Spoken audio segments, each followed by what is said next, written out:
imminent work to do, what's being done, and essentially what's eventually getting to done, tagged with where we need help, we want enhancements, things like that. So obviously this is dashboard specific, and that's okay. I think it can still kind of maybe potentially be there. But if we did have something at a higher level, such as, our kind of entry point repo, as it were, that caught maybe some of the higher level pieces that just helps us get there. We could, customize it just as well as we have for the dashboard, but also just in general, and aligning things here not only in any particular states that we want, but also tagging them to milestones that are going to get us there right over the next 8 weeks or 4 sprints. So that's kind of what I had in mind. It's kind of a single place to look at it. Again, it's a bit of a balance given we have separate repos and they've got their own missions, but and we can transfer in the organization issues from one repo into this main one if that's what we wanted to do. Maybe we had some summary issues, but that's generally what I was getting at. And maybe, as we invite people on May 25th, the larger audience to take part, that becomes kind of the primary thing where maybe we link to it from OpenEEW.com or embed it in some way, that says, here's our timeline, here's our schedule of what we're doing. So that's what I was thinking. I'm totally open to suggestions or better ways to do it, but it seemed like that would be the simplest way. It's built into GitHub with projects. You don't need the ZenHub plugin. That way anybody can see it who's hitting the site. It'll make sense to them. And it can provide a nice little summary of the activity in a nice visual way. Do you think, Daniel, aside from the dashboard and the sensor firmware and the app and all of these things, that we should be working on the website as well before that date, this website you're showing now? Yes, I do think so. I know we've gotten that feedback around the docs. I don't know if that person is still active in Slack, but engaging brand new people to take a look at it would certainly be great, kind of getting their feedback on it. I forget that fellow from India that did the comparison of the communities. He's always wanted to be he was from the Sahana community. He was maybe get his feedback on it to other folks. Even just we have some folks inside of IBM that we can just share this with. Even Kristen, right? So Kristen obviously has an eye for the carbon design, but if we had a light version of the carbonized version, I mean, I think the UI is fine as it is, but if we wanted to, just make the font IBM Plex and consistent, something like that. Honestly, this is just the standard template, boiler template for this Docusaurus site, and it took me about a day to make this. So I'm more than happy for us to start from scratch if we can do a nice carbon version. Okay, and I think it could just be a static site generator. It doesn't need to be as complex as the React stuff. If we can, and I know that there is an existing project out there. I put it in Slack somewhere, but just gives us a nice look and feel that's consistent with the dashboard. I think that would be great. I was taking a look at specifically some of the static sites that you could like do with Carbon or as examples of them, and I saw that a few, I think IBM internal divisions or projects or whatnot use sort of a standard, I think, template for Carbon. Like I'd like to come up with an example here. I got to find it, but if we could potentially just replicate that, and it would look very similar to, I don't know how similar to those sort of internal divisions we want to get, but it looked nice and it would blend in with the dashboard, and it also wouldn't, it's sort of a out of the box Carbon design for us, ready to go. Let me find. Yeah, I'm trying to remember where I posted the link because I think it had some screenshots in there too. Yeah, I do like to having a visualization of, from the mobile app to the dashboard to the website look pretty seamless, so that even though you might be in a different part of the OpenEEW set of projects, it sort of feels like it's connected. I would also just say, as someone who's probably going to want to contribute to the content, being able to use Markdown language is it's really nice. Not having to sort of, work into HTML documents. Yeah. So, do you want the homepage to be Markdown? No, not necessarily. But like, if there's like a document section or a getting started section, that would be really painful if that was done in HTML. Yeah, I know. That's good practice to do that in a. Even as someone who knows how to code React, I wouldn't even do that in React. Well, I would, but I would make a renderer for the. Well, the library, the Carbon library that Daniel shared was a Gatsby plugin. I forgot what they call it. So Gatsby allows you to take Markdown and then create static sites out of it. So if we didn't, we'd have to look at it a little bit more. But if we use that library, I think you would be able to just edit Markdown files and then have that basically be compiled by our React code and then get a static site out of it. Yeah. It really depends on how much control you want to have over the actual website, because I don't think you can have much control with just Markdown, and if you do, why not just use HTML if it's gonna be so complex? But we can make it as complex and as easy as we want to. It just depends on how beautiful or how complex we want the site to be. Oh, here I just found. Here, can I just share my screen real fast? I'll be quick. Documentation is always in Markdown. That's just easier and more efficient. Yeah, I think it would just be basic HTML with just templates and stuff. I don't think it needs to have Markdown. These were the some of the examples that they had on the. This was the Gatsby Carbon theme, which is what we were just talking about before that Daniel shared, and I think these are generated from basically Markdown, or at least it has that capability. And I mean, this looks really good. I don't know if this obviously is some site within IBM or whatnot, but would we be looking for just something like basically replicating something like this?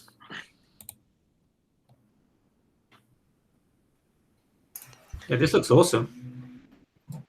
Yeah. And then the other, I forgot. There were a few of them in there. I moved off it here, but the gallery. Oh, Carbon site itself, I think, is that's designed with it. Yeah. That's the accident. Yeah, so that's actually what drives this site. But no, I think at a really high level, I think the structure of what we have at OpenEEW.com, especially the documentation, which has the left nav, it would be really slick. And then if it's just the single page app that is the main landing page, we just throw some simple HTML, even Johnny, on that. If it's just something that can be rendered out by GitHub pages, I think that solves 90% of what we want. Is just reskinning the current structure and then taking in some of the doc feedback that we saw in Slack. So, do we want React for the front end for the website? Because that seems a little overkill. I don't know. No, that's why we want the static site generator. So it's just super basic, which is similar to what we have with Docusaurus, but that anybody can just write something very clearly. They know where to change a file rather than having to run a whole system themselves. So for the Markdown, we will compile from Markdown into an HTML static file, or will we read the Markdown from some file on a web server and then get it, fetch it, and then render it live? I think it compiles, yeah. Yeah, I feel like compiling would be more efficient, because then we can just have a static website that doesn't need to be very complex. Yeah, exactly. That's what I think the Hugo stuff does. So it provides the skin. You write just the simple, whether it's Markdown or HTML, and then once you commit into GitHub behind the scenes, it compiles that as it does with some of the other stacks. So it's all compiled to super high performance. Okay, cool. Do you think we can have a discussion on Friday with Kristen about this? Because I think it'd be really great to get Kristen's thoughts about this, and just before we all dive in, I think she'd have a lot to say. Yeah, I think it's better if we have Kristen do we design or something for the website. I mean, if she has time, if she has the ability to. Yeah, Great. definitely. Okay, so that's the website. Is there anything else we should talk about in terms of laying out the project? What about the sensors, John? Let's talk about the project, because I think that's the most important thing we could accomplish today. So I had a question for Daniel. I like the idea of using it better than ZenHub when not everyone has the plugin. Since we are working in separate Git repositories within that org, I know Václav's got his list of issues. I've got my list of firmware issues. Adrian's got his to-do list. We're all sort of working in our own little corners. Does the project page that you just showed us, can it aggregate all of those together? That's a good question. I think that's $1 million question, right? So I know, for example, you can pull issues in or transfer issues over, and therefore they'd show the project, but it won't just allow them to be in both locations. As far as I know, it can only have one parent repository. I wish there was a way to do that. I haven't looked deeply into it. I've generally done these projects with kind of smaller groupings of repos. And maybe it's more of a summary task that's in there that just points out to some other issues. I think that's an open You might question. not want to see the deep design, because I'm in my issues. I'm half using Slack, half using GitHub, and there's a mix of like, here's a link. Let's do it this way or this way or this way. You're sort of like in the middle of the creation process. You don't want to see that in the project page. Yeah, exactly. And we kind of summarized. We were kind of talking about this for another thing that we're working on as a team is how do we show all of our current work on Brandy's team with Adrian, myself, and Pedro in one format that we all see, and then keeping all the information out on those many other communities or updates or those other sites. How do we, reconcile the two? I don't think there's a great answer except to say maybe it's summary tasks that take longer than 8 hours. That's captured in the overall board. And then if they've got links to the individual tasks, there just has to be some kind of discipline to make sure that things are somewhat kept in sync. But that's one way to do it, is make the high level items in the top level board, keep the detailed stuff in the repos themselves. There's also, we don't have a lot of places where we cover like integrations between the individual repos also. I mean, where, the provisioning app, for example, plugs into the dashboard and whatnot. I figure maybe if we want to expand it out a bit too, we can cover that kind of stuff. Yeah, because that one's one of those big missing ones. Yeah, I mean, it's that what we don't want is like me trying to pull together people so that I can do a happy dance with the mobile app and the provisioning sides, right? That's sort of not in the case of the provisioning app, there's like 4 different repos, 4 different components, all sort of doing that orchestration on that onboarding experience. It's the firmware, it's the app itself, there's the Node-RED orchestration, and then there's also the dashboard. So a lot of pieces all need to work together. Having mentioned the app, John, just now that we have Gareth here, Gareth, you had some issues with the iOS, right? I mentioned this because I know iOS takes weeks to sort of authorize a new app. Do you think we're close to maybe publishing the first one? What's the issue with iOS? We've got permission problems of getting access to the Wi-Fi information on the phone itself at the moment. Oh. Just got to get around that first, and then there could be another bug. Yeah, we were reading that just an hour ago. We were reading through the iOS 13, and earlier did it one way. Now the newer Apple permissions do it a different way. We're not sure which Flutter documents we should be reading. I should mention, so from my personal experience using the default ESP tool app, which ours is based on, the non-Flutter version, the native version, I did compile the iOS one using my wife's MacBook. And I remember that it broke. So about a year, what I mean to say is the Flutter library may be out of sync, because I remember there was an important update to the SDK around about November last year. And the code that we had for the iOS app stopped working from one day to the next on iOS phones.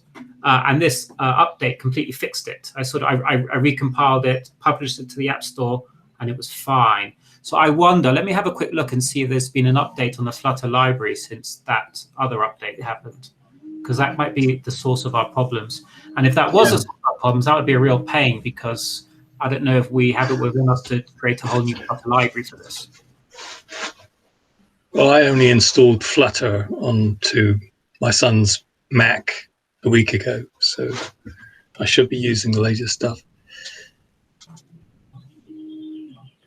Yeah, what I think we've tried this a couple of times over in the apps channel is trying to collect up enough people that would love to do a sprint on the app with folks that have Xcode and iOS experience. And I've done Android in the past, and I have 6 years ago I had experience with iOS. The issue is people need a device, right? So James in New Zealand, he had an ESP32, just the board itself. I don't know if he ever got to use it, but that seems like something you would need to test out the app, right? Correct, and just to that point, you don't need the full, like our fancy board with the accelerometer and buzzers and LEDs. You could just buy yourself a stock, ESP32, and I just unplugged it. But if you erase this and flash the firmware on it, it'll go through the provisioning steps with the mobile app, and it would register to the cloud, but it obviously won't detect earthquakes. There's no accelerometer. But yeah, so if you this is like $6, so you could get one of these and sort of go through the provisioning steps and test the app itself, whether Android or iOS. You would prove that it would work for cheap. Hell, if you're in the US, I'd send you one of these. Well, AliExpress, $3. $6 is a lot.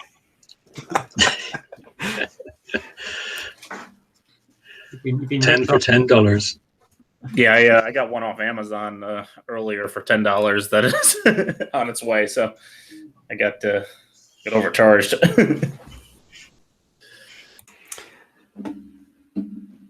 Okay, so what I think there's clearly a to-do for us to go find Xcode and iOS developers to help us through the Flutter permission library questions. I might just have to get a Mac to help, but it's not cheap. Yeah. It's very much not cheap, and I was planning to buy one, but then I got laid off. Yeah. Okay. All right. So Daniel, did we agreed that we're going to use the project page? Do you want to sort of appoint a project manager to that, sort of run roughshod on us as a bunch of crazy developers? Yeah, I think I can take a stab at kind of a skeleton of what it could and should contain, summarized based on the issues. So for example, I just put in there just a sample issue just to see if I could link a couple of OpenEEW dashboard ones in. It's not being terribly visual for me, but at least there's like a summary issue, right? So I just put one in there. It's tagged against the April. Here, so let's actually present this so it's easier. So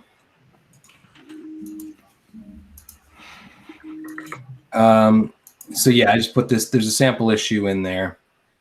Did it start sharing yet? That's so weird. Okay. Basically, when you're in the board, you can kind of see what the cards are. This would be the summary one. It's not until you actually click on this one. So if I just reloaded this for a second, you just see the board. But if I click into this on the right side, I get this view that it basically summarizes. These are the ones over in the dashboard that could be linked up to this summary issue. I think that's kind of the way to go. I just did a quick Google. This is like a long desired feature apparently from GitHub, but they don't have it yet. This idea of kind of a summary single project for multiple repositories. So this may be the way to go. So what I can do is I can take a stab at this based on what I did here, one for each of the major components. And then that'll be the master, I think maybe as a checklist even, where, as these things are up, as they're handled, we're able to kind of mark them as, okay, they're good for P release. And Daniel, is this a sprint, or are we looking at a roadmap here? This is the roadmap, and this would just be, this gets us to the Caribbean EW, the May 25th date, and it ties into any issue that's created here that is then associated with the project gets dropped into it, and then each of the milestones you can set one for the particular summary issue. So this is one obviously be in 2 weeks, 4 weeks out, 6 weeks out, and then our big day. So can I make a suggestion? I would say you should consider making this project at the organization level, because I just made one at the OpenEEW level, and I can see all of the issues from the repositories underneath. Oh, sweet. All right, you did it. Go. Nice Yeah, work. that's what we wanted. That's it. So apparently it is a feature that's implemented, just not well. I was searching for the wrong thing. This is awesome. Nice work, Adrian. Yep. Okay. All right, so I'll start from this one, and this makes my day. Nice work. I'll update this one as the sample one, and you can see it's here up on top of the org. Good. Beautiful. All right. Well, Sorry, forgive me, I can't see it. Why can I not see it? I have to sign in. See it.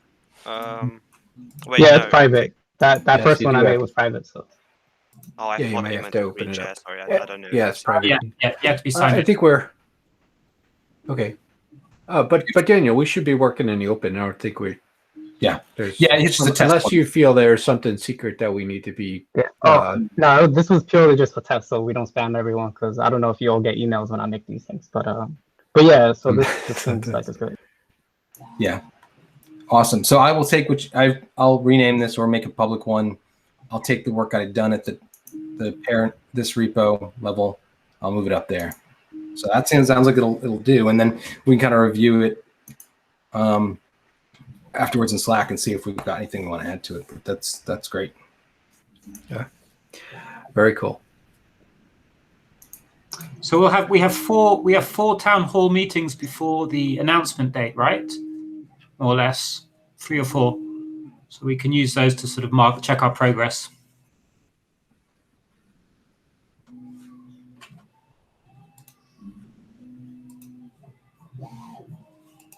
Oh, should we make a meeting where we decide what we want to do, and as individual squads before then? Something like an MVP. Yeah, agreed. What is it we envisage, Daniel, having? Because if there's going to be multiple announcements, I guess the dashboard is super important, right? That we can visualize some sensors and show their sort of, the activity state. Maybe having the EEW and Vaslav's work fully operational isn't as important, because we're not going to be hitting the switch just yet, I imagine. Yeah, unless there's an earthquake on the 28th, sort of that's we need that really, because that's the point of the project. But it's sort of the journey towards that is the story we want to tell. Maybe on May 28th, we don't have to sort of show that, because unless we're going outside to shake the building, there won't be any alerts. Mm-hmm.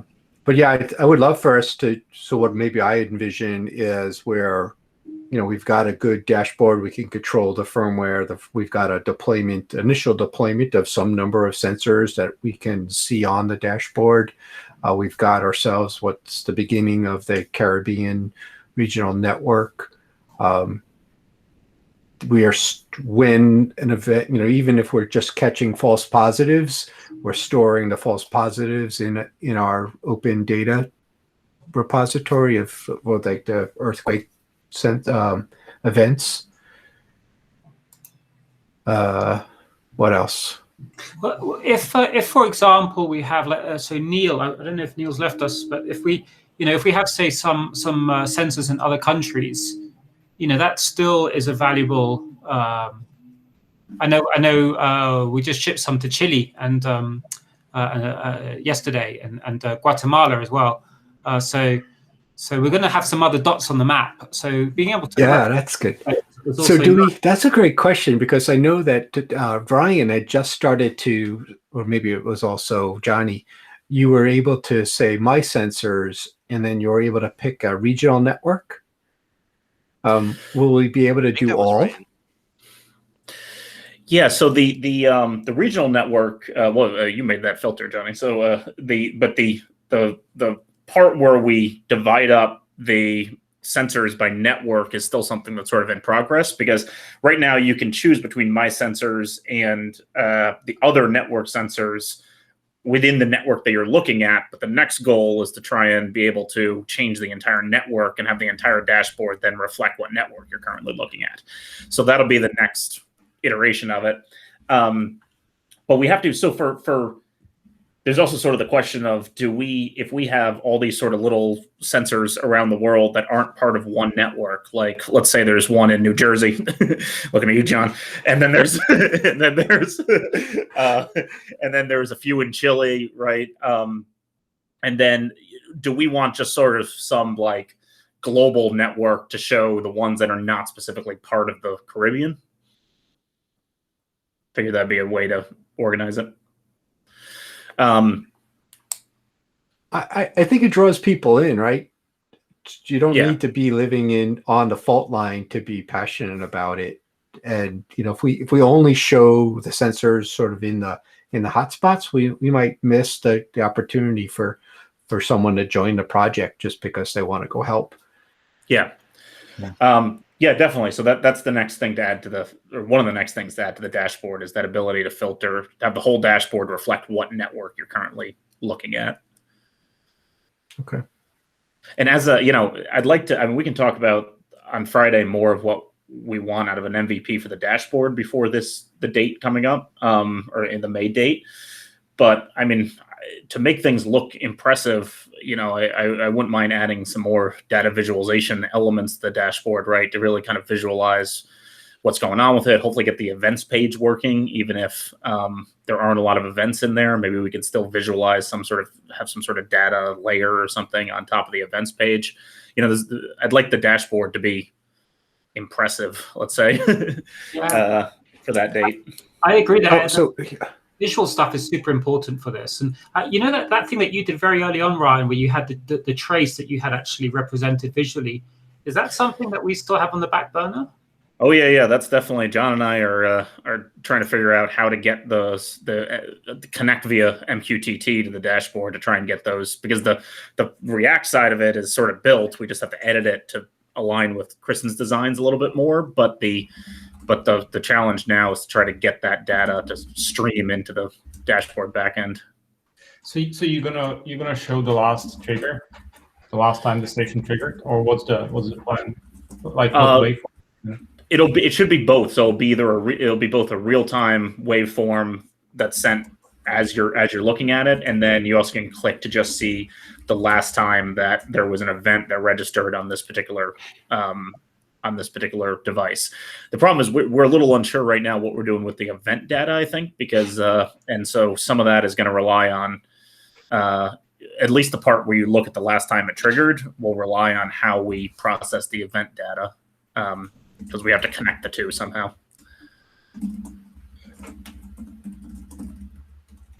Yeah. So you mean like how you process the event data, like how they're going to be stored, or because the event data they'll really, like we just did that with Adrian, like we are publishing this data to the MQTT, so you can either subscribe to it from MQTT, or we also going to have some script that will write it somewhere, probably the AWS, so you can get it from like a JSON file from AWS.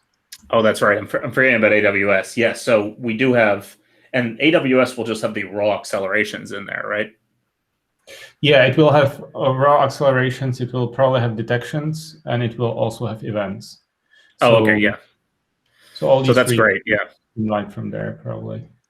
Yeah, so that's great. That means that, yeah, the event data, and then if you want to see the waveforms for each specific event, it'll come from the AWS database, and then the real-time accelerations will be in whatever John and I set up with, having MQTT directly report to the dashboard backend.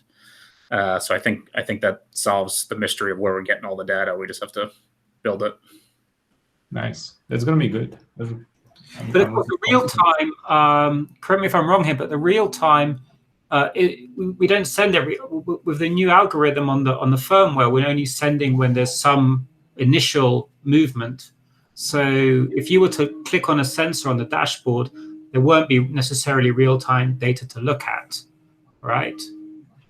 I can't imagine when there would be, unless it's which is a special case.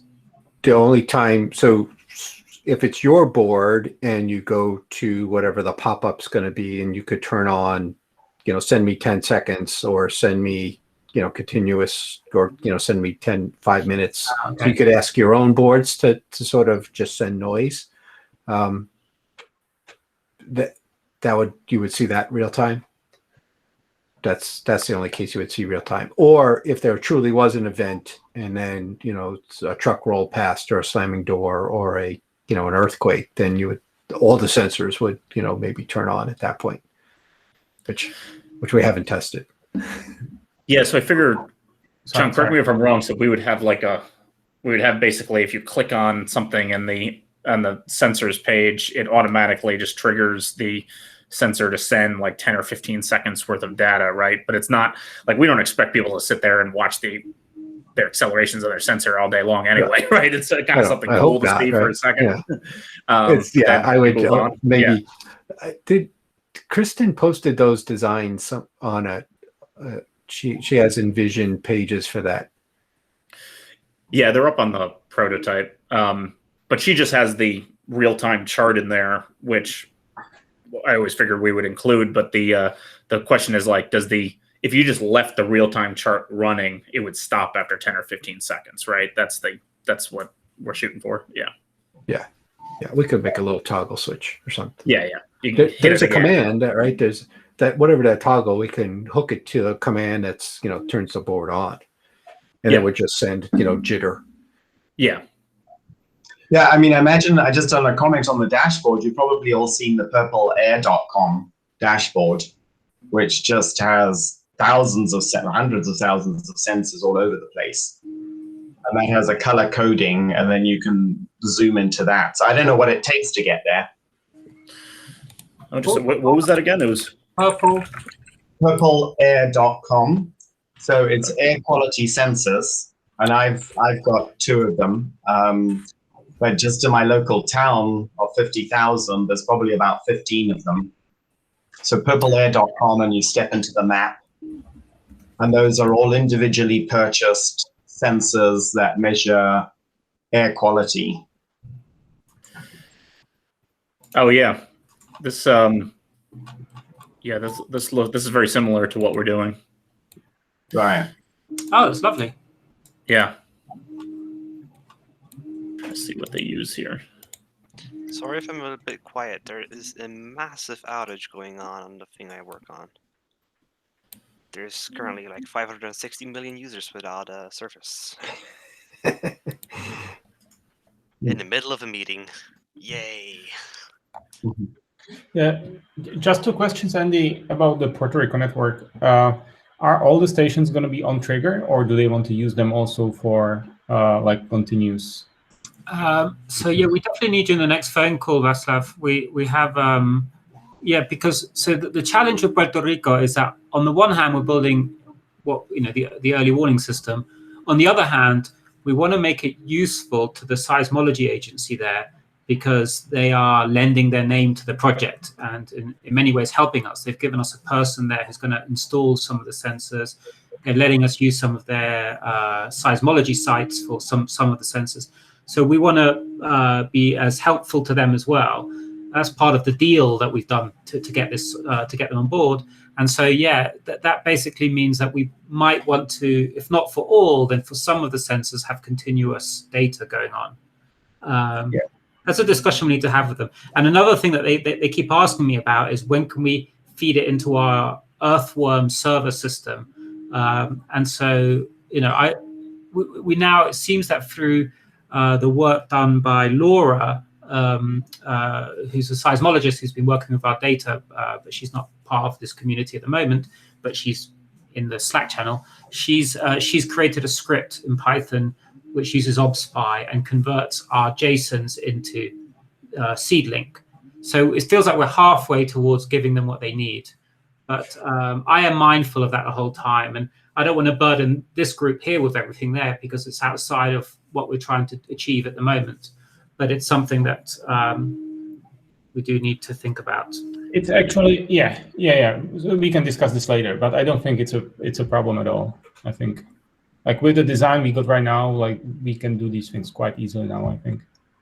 Yeah, I do think it's a special case, the fact that we're providing this service to the seismological agency there. So in terms of what we're trying to do with the dashboard, I would suggest that that's separate to what's happening in Puerto Rico, right? Because the dashboard needs to work for everywhere, not just Puerto Rico.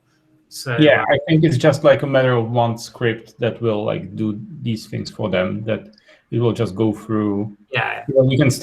We can receive all the data to MQTT. We can run them through the script that we are working on with Adrian. And like the detections, like whenever there's a detection, it's going to save data in our AWS. So that's going to be still the small fraction of data that we want to save. And the rest of the data can just go to them, or like all the data. Like we're not going to cut out the interesting pieces and keep them. And all the data can go to them. But like we're just going to filter out those that are not interesting for us. So exactly. Also, sorry, one more note regarding the map that you showed. First, like with the sensors in Puerto Rico. Unfortunately, there are no sensors in the region where there is that aftershock sequence. Yes, we know. You have a keen eye. Yes, we know this. So the initial list of 50 places that we've got at the moment includes all the Walmarts in Puerto Rico and several big manufacturers. But there's more being added to the list all the time. So. And we are well aware of that issue. I think that's what's going to happen is that in the next, I think it's 2 weeks, we said, we're going to have another meeting. And anyone here who wants to, please, you're more than welcome. Please just send me a message or whatever. But I didn't want to burden everyone here with meetings. But we're going to have a meeting with the guys in Puerto Rico. Actually, it'd be quite useful for some of you guys to join if you're interested. We have them in English, and the next meeting we're going to talk to the seismology guy. And I think the idea then would be to start to go through the list of locations and start to approve or not each location. So I definitely think that you'd be very useful in that meeting, that stuff, because we have now the list, and each one of those items in the list has got. In fact, let me show you. It's quite interesting. Did I close the window? No, I didn't. Let me just show you what we've got here. So if I can bring you here, okay. So this here, is the map. You can see the map of Puerto Rico. Yes, we can. Okay. So here's the map. This is actually something I built in Airtable, and so here we have all of the different groups being added. In fact, they're sort of added. We have this form which I created, so people are filling out this form, and it sort of populates the list. And so in the list, at the very end, these are populated from the form. Let me just close this app.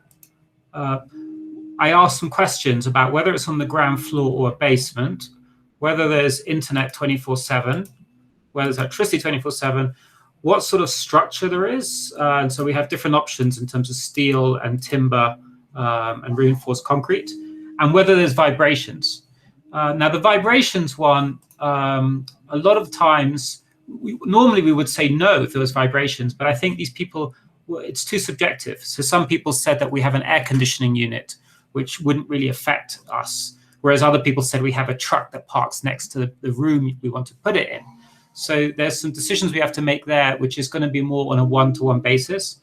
But simply on structure, electricity, and internet and ground floor, I have another filtered list where I take out the ones that are no good for us. And so now we have all of the buildings that I consider usable. It's just the vibrations we still have to sort of manually override. So that's the list. That's how we're doing at the moment. And then the idea is as more come in, the map populates, and we can start to ensure that we have the right sort of coverage that we need for this list. Stop sharing. Yeah, that was great. So yeah, in about 2 weeks we need to start to the first column there. I don't know if you saw it, but it was a sort of status column where there's an approval or not status, and we have to flag each one of them before we get to our final list.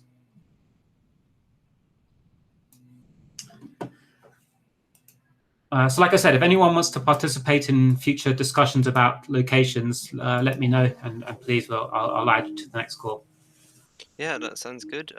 If you need me, I'll be there. Thanks, Johnny. I'm not home. Not home. I'm not at school for the next 3 to 2 weeks, so that should be good. I have been extremely busy though. I thought I wouldn't be as busy as I am, but life happens, I guess. But I hope soon I'll be able to get back into OpenEEW because I've been not very active, and I'm aware of that apart from the meetings. But just that I've got a lot to do recently. No worries. I don't want to miss out on the action now that everything's getting so exciting. Yeah, well, I think this deadline that's sort of creeped up on us is giving us an opportunity to sort of work towards a common goal. Yeah. But it's really cool to see the actual data on the website now. You can't see it just yet. we're it's in the like development version, but we're Adrian and I are trying to figure out one final bug that's popping up before putting it on the actual dashboard. Wasn't it on the actual dashboard too? I think that was maybe fake data, but not streamed. Yeah, it was on the like My Blue Mix site, which is just a Cloud Foundry deployment. It's up there, but that's not the real dashboard at this point. The dashboard.openew is. Yeah, I might have mistaken that. So, since we got like 3 minutes left, I mean, I guess we didn't really cover what our MVP would look like. I mean, the reason why I keep bringing it up is because I want to know what I have to do within the next 8 weeks. And I feel like since we don't really talk to each other that much, we probably are going to have some kind of box stock or follow-up meeting where we talk about who we're depending on, right? So if you make some UI changes, Ryan, you may need some backend changes from MQCT, which involves John, maybe me, etc. So I think that kind of stuff needs to be clarified. Otherwise, we're going to run into this in a couple weeks when we could deal with it now. Do you want to bring anything up there, Adrian, then, in terms of what you think we need for the MVP? Well, I mean, from the back end, infrastructure side, there's things that I want to do. Yeah. Let's see. Well, I have to do. I got some notes, but I'm going to make some issues with them, and I'll probably put them in this project that Daniel just linked over here. But I just wanted to make sure that everyone's on the same page with. So there's only 2 minutes left, so it's probably not enough time to go over. But I could put it in a Slack channel or something like that, and make sure that I'm on the same page with you, and then the dashboard, and John, and all the other pieces. I think what's nice about having a master project is that all of us can all refer to that constantly, and every meeting from now on we can use that to guide us. Whereas in the past, there's been all these different projects, so it's been hard for us to stay on top of them. Well, yeah, but I mean, we also have to start making issues because I think right now we're a little bit delinquent with that. The dashboard probably has the most issues out of all the repos, but that's important if we're going to be using this project. But we all make we all make issues, and we keep on top of them. Yeah, and I think maybe that's kind of the next step here. Now that we've got the project board in place, if we can kind of, I think I'm trying to figure out if the tags carry over, the milestones carry over to this master project, or if they remain within the repos. But if we have someone that kind of is the main person who manages each repo, kind of get the matching milestones as the top level project, and start to put in what they think are the major tasks that need to be done, and with their own tags for priority, that seems like a good way to track where we're going. So that was kind of one thing. And second, I don't know if for the next few weeks, if we wanted to do this town hall weekly, or at least just temporarily until we get there, if that makes sense. I'd be down with that. Because I do think that we already don't need enough. Because every time we have these town halls, we talk about so much stuff because we're all doing a lot of things. So maybe more frequently makes sense. We have a meeting every morning if really want to get everything done. Yeah, right. I would be up. Well, it depends on like a real project that's not. Look, we're all open source sort of contributors volunteering our time. If you were to run a real development project, you would have a daily stand up and talk for 15 minutes, but it wouldn't be an hour. It would be, hey, this is what I'm working on today. These are this is where I have some blockers, and this is who I need help from, and that's it, right? You got 1 minute each to talk through your project. I don't know if we're willing to sign up. We could talk about whether we're willing to sign up to do a daily stand up or not. Maybe if we did do that, we could do it offline and have a box doc or something that's trackable so we can read it. Because we have different time zones, we're all over the place with that, so that'll be hard to do every day. That's hard. Yeah, that's true.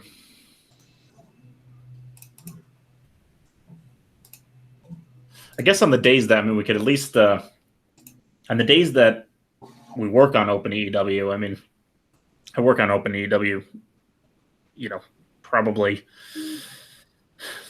3 or 4 days out of the week. So for the days that we're working on it, we could post just in Slack what you're working on that particular day. So we sort of keep track of what everybody's, what everybody's working on at one time. If there's any questions or we need to collaborate on anything, we could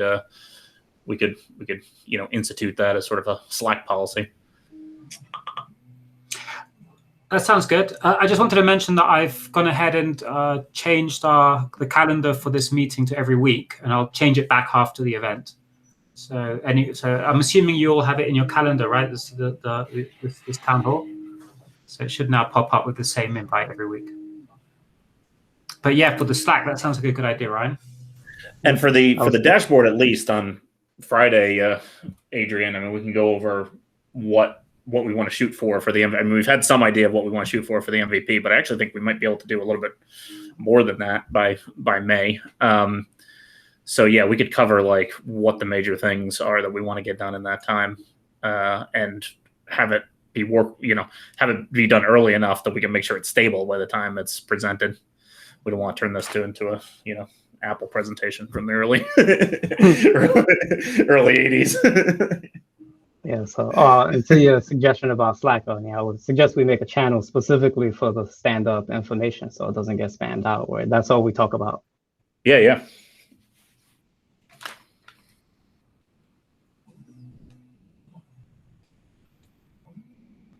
Sounds good. Well, I'm going to volunteer to work on the restructuring of the website in terms of the content we need to get people started when they join.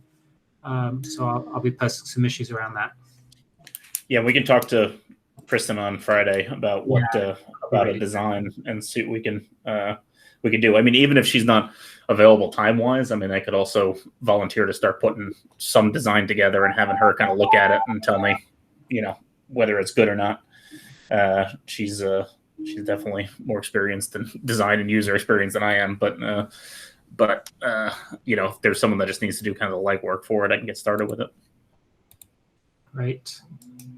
I've got to run, guys. I've got a phone call I've got to take on my lap. Yeah, I've got an outage to take care of. 560 million users. Oh no! Save the world. Yeah, I know. Thanks, Luckily, I'm not on the DevOps team. All right, we'll get an update on that on Friday. Yeah. All right. See ya. All right. Have a good day, everyone.